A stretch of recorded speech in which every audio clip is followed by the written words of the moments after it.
그 다음에 피부병에 신유한 약수가 있다. 이런 것들이 신라 때부터 계속 전성대가 내려오는 현장이 바로 팔공사입니다. 서기 642년에 선덕여왕 11년에요. 갓바이 불상을 조성할 때 그때 선덕여왕의 몸에 피부병이 나왔어. 그 피부병을 다스리기 위해서 피접 온 곳이 팔공산이라고 부릅니다. 팔공산에만 몸을 싣고 기원을 하니까 병이 나서가지고 그 이후에 잠시 머물러 있었던 곳이 팔공산 넘어 보면은 대구 동구 쪽에 부인사라는 절이 있습니다. 그 부인사 가면은 딱 들어서면 법당을 올라가는데 들어서다가 오른쪽에 보면 숙모전이라는 정각이 큰 게 있습니다. 그 정각에 들어서면은 선덕 여왕의 어진 얼굴이 몸 전체에 그리는 그 초상화가 붙어 있습니다. 그걸 봤을 때는 비록 설화에 의해서 만들어졌다 할 수 있지만은 선덕 여왕이 피접으로 그곳에 왔다는 것을 입증하는 소중한 자료가 된다는 것이죠. 그러니까 팔공산은 물과는 떼낼 수 없는 그런 존재고, 또 팔공산 갓바위는요 농민들한테 한 가지 소원을 꼭 이루어주는 그러한 불상이다라는 이야기가 있습니다.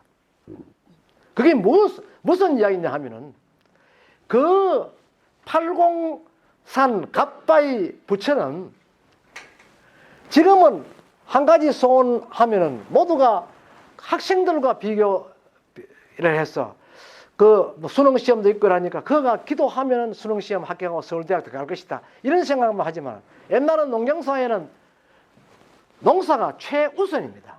그러니까 비가 풍부하게 와주면 농사는 자연적으로 풍년 농사를 거둘 수 있다는 그런 생각에서 지역 사람들이 비가 오지 않으면은 그 팔공산 갓바위 쪽 올라가서 기우제를 지냈다는 것이죠. 자, 그러면 기우제는 어떻게 해서 지내느냐? 오늘 제사 이야기가 그냥 설화 이야기가 아이고 이거 딱딱하다. 자,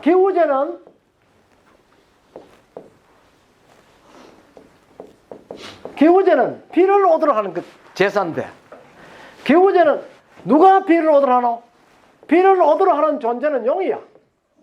용인데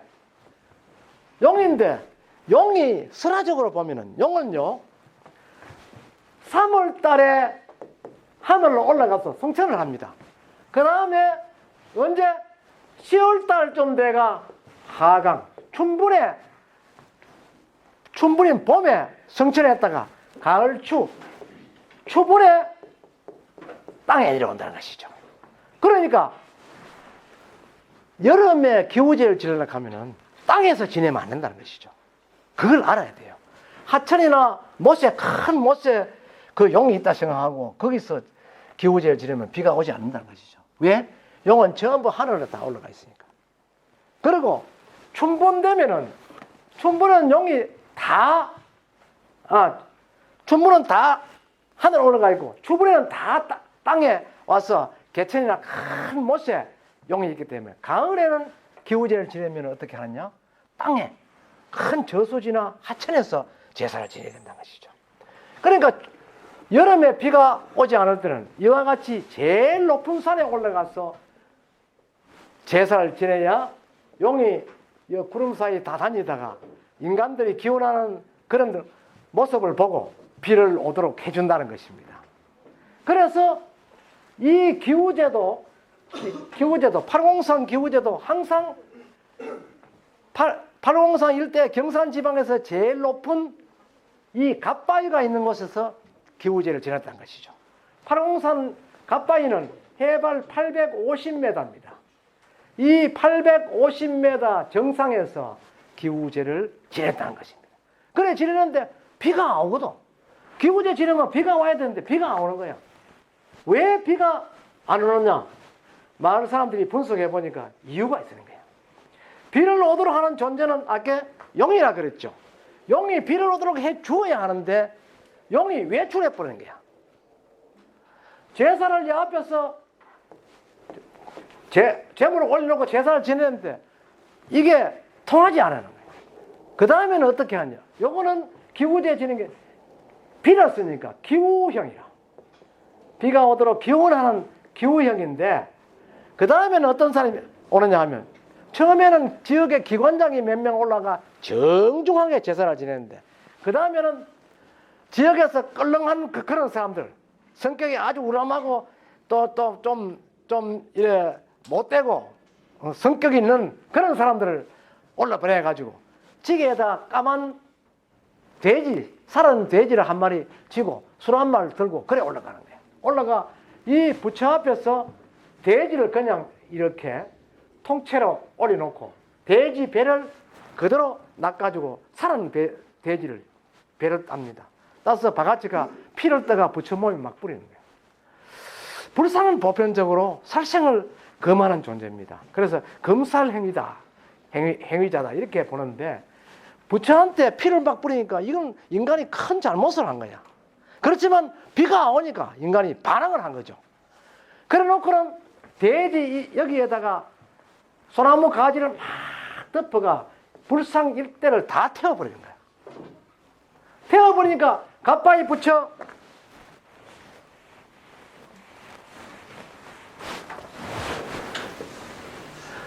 부처가 이런 판석 갓을 쓰고 있거든요.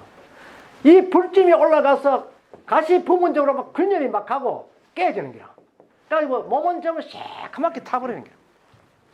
이것을 그대로 놔두고 돼지고기만 그저 내려서 저 그저 갈라먹고 술가 갈라먹고 마을 사람들이 내려오는 거예요.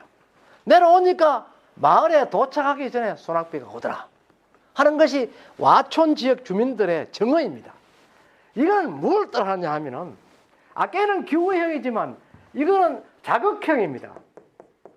자극형은 어떤 외부의 힘을 가해서 어떤 상황이 이루어지도록 하는 것이죠.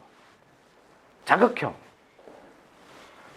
애들한테 엄마가 야야 밥 물어, 암것이가 밥 물어 하다가 계속해도 밥 물어 안 오잖아요. 엄마 갈게 하고 안 오잖아. 성질 내가 야 이 자식아 밥 처물어 안 그러면 치 아픈다 하면 금방 아가 또 좋아 먹거든. 그래 그것도 자극형이라. 이런 자극형으로 하니까 해놓고 사람들이 다 내려와 버렸죠. 그 용이 어디 갔다가 턱 이리 와봤는 기라. 용은 이 화경씨가 쓴 용의 권능이라는 책의 논문에 보면은 용은 45가지의 권능이 있다.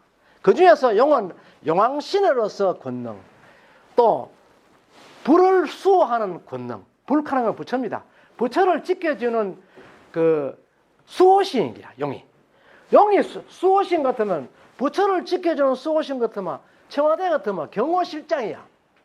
경호실장은 부처가 항상 깨끗하게 유지대로 누가 절대로 손 못 대도록 해줘야 되는데, 인간들이 와가지고 여기 나쁜 짓 다 하고 불을 질러가 불상을 새까맣게 타도록 했거든. 그러니까 용이 할 수 있는 거는 뭐고? 첫째, 탔는 걸 씻어줘야 될까 이거. 한락하니까 용이 어쩔 수 없이 큰 비를 내리도록 해가지고 이걸 씻어준다는 것이죠. 주니까 결국은 갓바이는 거름을 씻어낼 수 있었지만은 반사이익적으로 인간들에게는 비를 얻을 수 있도록 했다 하는 그런 논리를 와촌 사람들은 적용시켰다는 것입니다. 그러니까 와촌 사람들이 얼마나 머리가 좋습니까? 자, 이런 신앙이 있고, 그 다음에 우리가 두 번째 이야기하는 마을 신앙은 단합, 결속을 의미합니다. 마을 신앙은 주로 그 여러 성바지가 사는 마을에서만 형성되는데, 보통 이제 각성바지라 그러죠. 각성바지는 김씨 말고 A씨 말고도 B, C, D 여러 시족들이 같이 살 때만 이 마을 신앙이 형성된다는 것입니다. 주로 이 마을 신앙의 형성 그 형태는 개척자가 조선 선조 몇 년에 그 A, C가 들어와 가지고 그 마을에 정착하면서 기존의 시족, 각각 다른 시족, 조금 소규모 시족들과 합하는 과정에서 단합이 잘 안 되니까 이걸 단합하기 위해서 만들었다는 그런 그 뚜레 형식의 그 향약이 곧 마을신앙을 일궈낸 것입니다. 마을신앙은 주축이 되는 것이 마을 앞에 있는 큰 당산목입니다. 이런 당산목. 또 천하대장군, 지하여장군 이런 거, 그 다음에 돌모대기, 돌산하는 거, 이런 등석들이 마을 사람의 뜻을 한 곳에 모을 수 있도록 해놓은 것이다, 이렇게 보고 있거든요. 그래서 이런 대장군신, 이런 조상군신, 이 당산목신들이 바로 그 마을 사람들이 서로 뜻이 안 갈라지고 한테 혼연일체가 되는 그런 존재로 나타난다는 것입니다. 그것이 바로 마을신앙의 주체입니다. 근데 보편적으로 경산에는 대부분 이런 당산목 신앙이 형성되어 있다는 것이죠.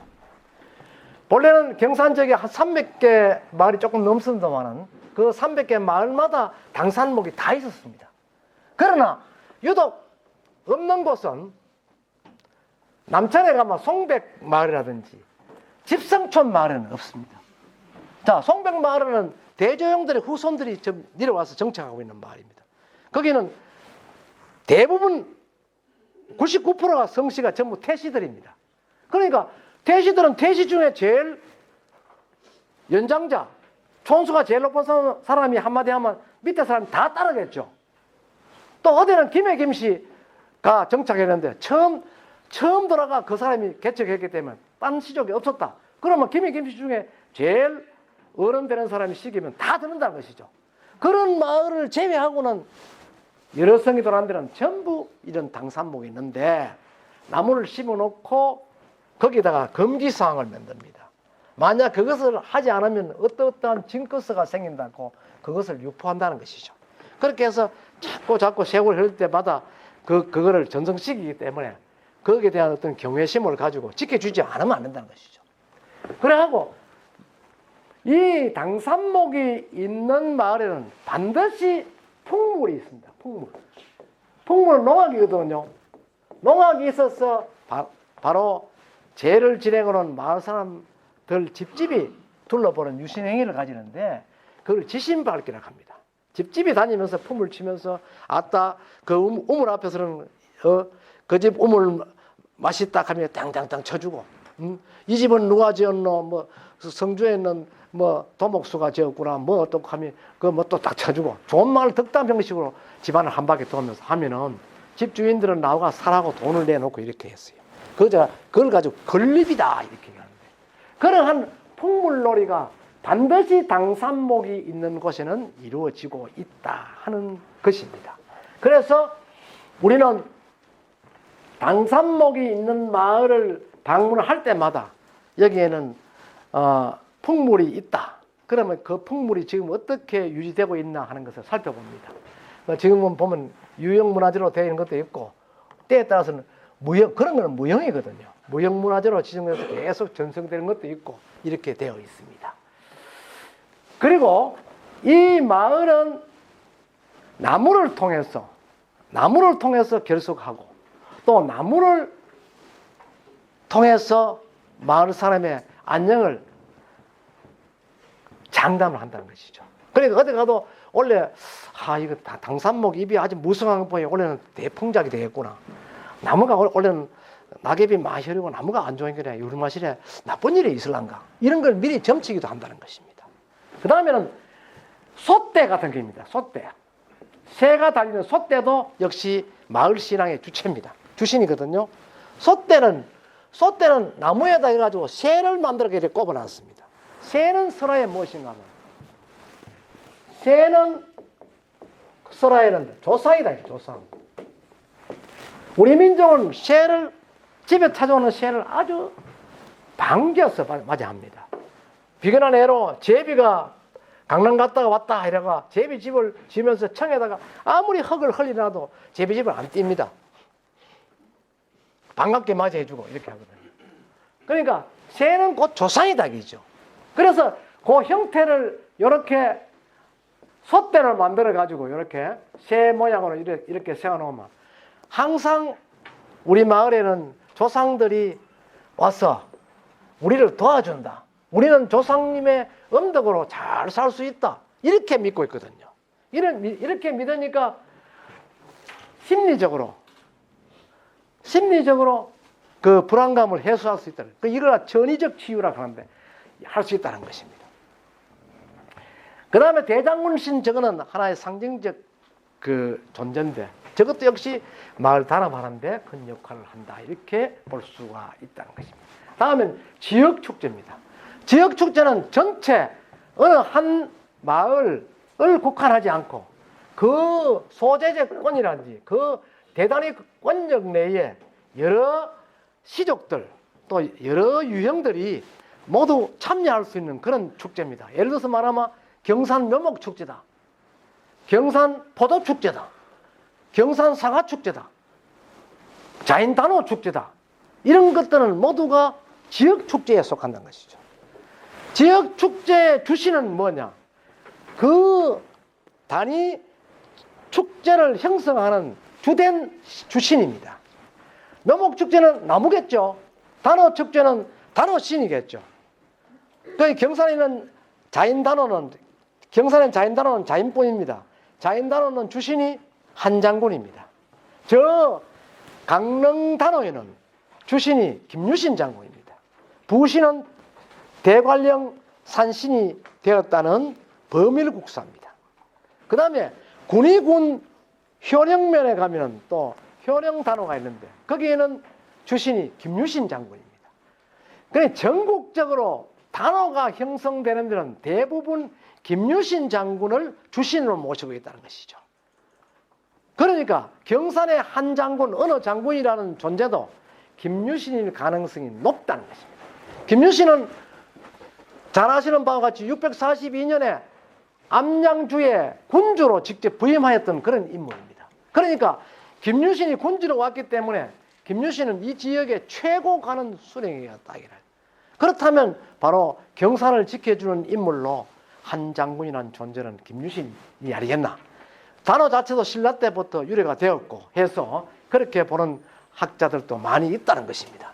그런 측면에서 그 단오 신앙은 경산의 중심되는 그런 신앙처로 전성되고 있고, 또 자인단오는 비록 강릉단오가 세계유산에 등재가 되어 있습니다마는 자인단오가 세계유산에 등재되지 못한 것은 아까 앞에서 말했던 5가지 행위 중에 2가지가 자인단오에 없습니다. 첫째, 신을 맞이했던 곳이 훼손될 수 없고, 그 다음에 신이 직접 활동했던 유신지역이 없어졌다는 것입니다.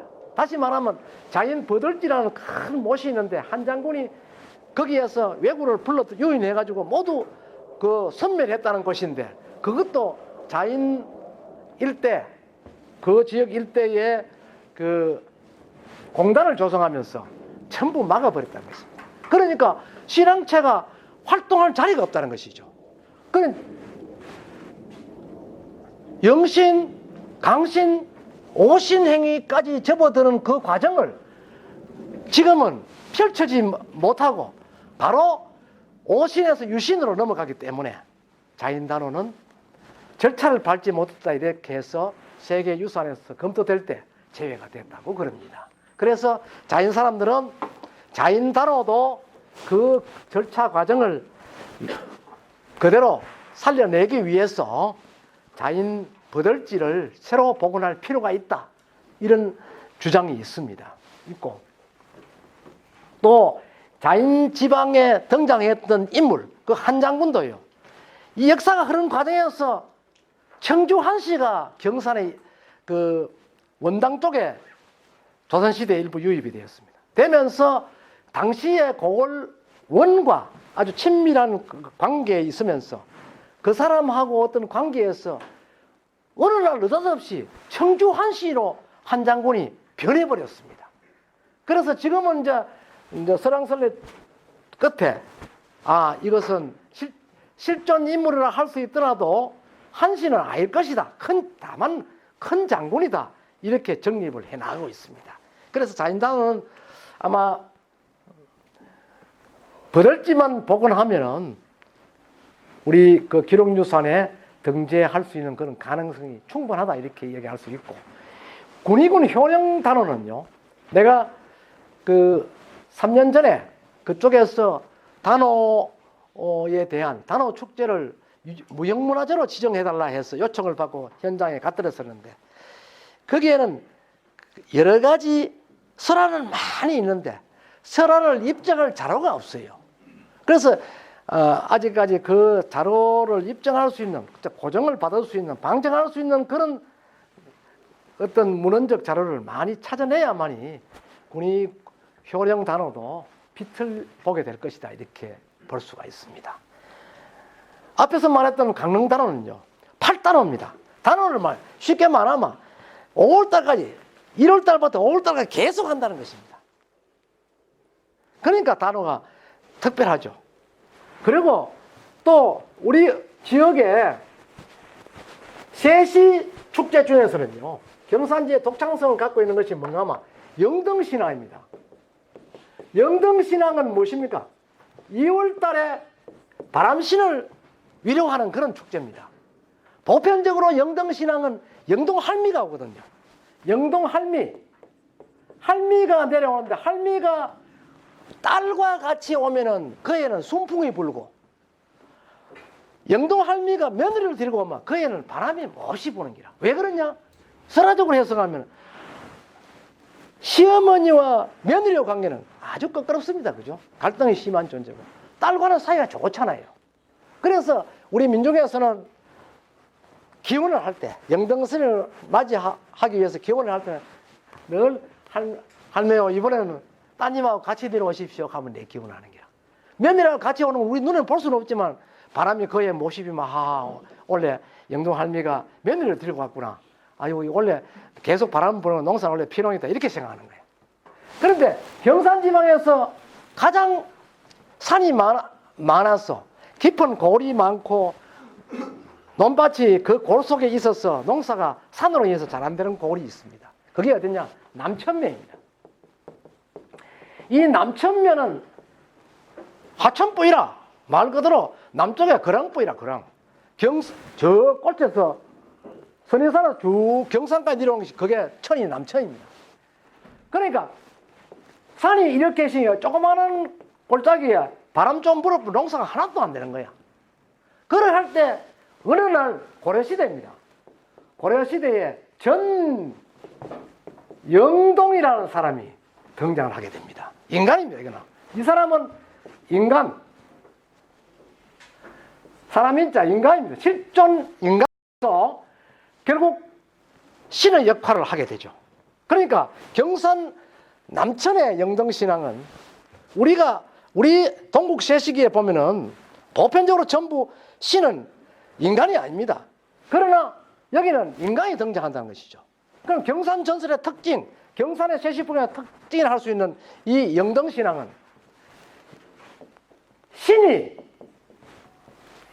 인간화가 되기라. 신이 인간화가 되고, 할미는 여자 아닙니까? 여성이 남성화되는 그러한 신앙 주체를 갖고 있다는 것입니다. 그런 의미에서 경산의 영등신앙은 독창성이 있다 해서 이런 것들도 경산의 세시풍속에서는 아주 본이 되는, 전국의 본이 되는 그런 사례라 이렇게 말씀드릴 수 있죠. 그리고 이 영등신앙의 주체인 전영동이라는 사람은 평생 동안 익힌 음식을 먹지 않고 늘 옛날 같으면 무죠. 무를 갈아서 즙을 먹고 익힌 음식을 먹지 않고 방에는 절대 불을 떼지 않았다. 그러니까 다시 말하면 나무를 쓰지 않았다는 것이죠. 그걸 왜 얘기하냐면 이렇게 해서 산에 대한 피해가 많기 때문에 산을 부정한다는 것입니다. 전영동은. 그래서 여기 전영동이가 태어났을 때 전설에 보면 어떻게 되는가? 전영동이가 태어나니까 인근 지역의 마을에 초목에 풀이 나지 않았다. 그래서 3개 원동, 하도 그 일대 마을을 무협동이라 했다. 이러한 기록이 있습니다. 고려사도 일부 남아 있습니다. 무협동이라 했다. 그 무협동이라는 것은 뭔가 하면은 전영동과 산신가에 한판 게임이 벌어지는 신호입니다. 그런데 전영동이가 성장을 해서 경산 혈리가 되어가지고 출퇴근을 하는데 요새 같으면 성년초가 있겠죠. 그때는 늘 걸어 다녔는데 산신이 전영동이한테 호랑이를 한 마리 데리고 와가 혈리께서 이 내 몸과 같은 이 호랑이를 타고 출퇴근하시오. 전영동이 반대했어. 나는 너한테 시집 안 된다. 반대하는 거예요. 그러나 호랑이가 하도 사정을 해서 결국은 전영동이가 호랑이를 타고 출퇴근을 했는데 호랑이한테 조금 더 거리낌이 있는 짓은 하지 않았다. 그래서 정시에 출근하고 정시에 퇴근하고 하면서도 그 산신한테 덕을 보는 나무를 뗀다든지 더운 걸 먹는다든지 하는 건 조금도 하지 않았다 하고 전영동이가 죽을 때 지역 주민들한테 남긴 유언이 있습니다. 그게 뭐냐면 나는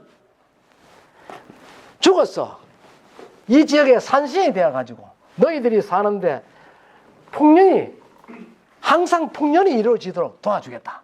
그러니까 정월 대보름날 마을 동제 지낼 때 내한테 큰 무를 한 뿌리씩 내 제단에 올려서 제를 지내도 그러면 풍년이 오도록 내가 해주겠다. 이렇게 했던 것입니다. 그런 그 유래로 해서 지금 송백에 가면은 전영동에 사당이 있습니다.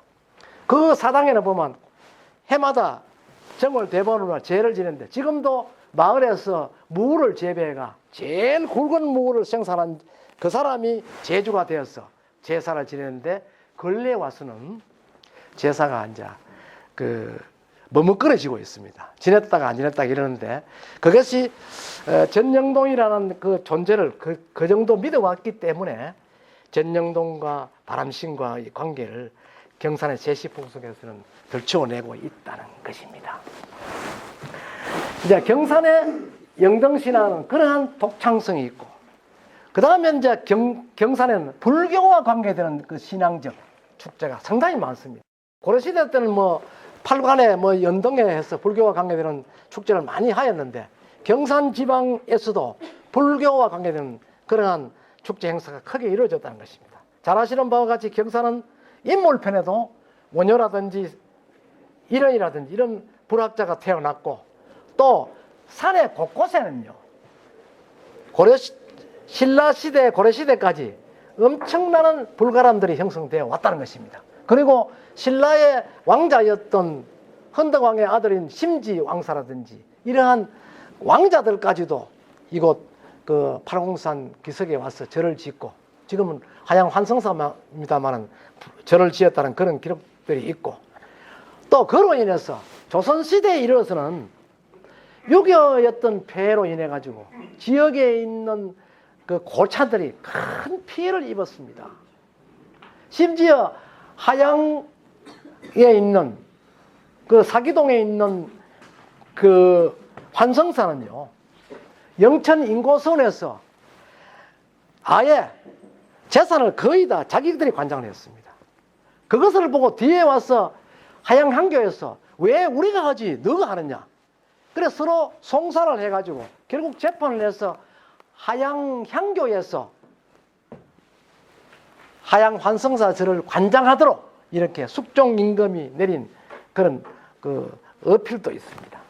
그런 것들을 미루어 봤을 때는 경산 지방의 그 어떤 지역 축제는 아주 다양한 모습으로 다양한 형태로 전성되어 왔다 하는 것이죠.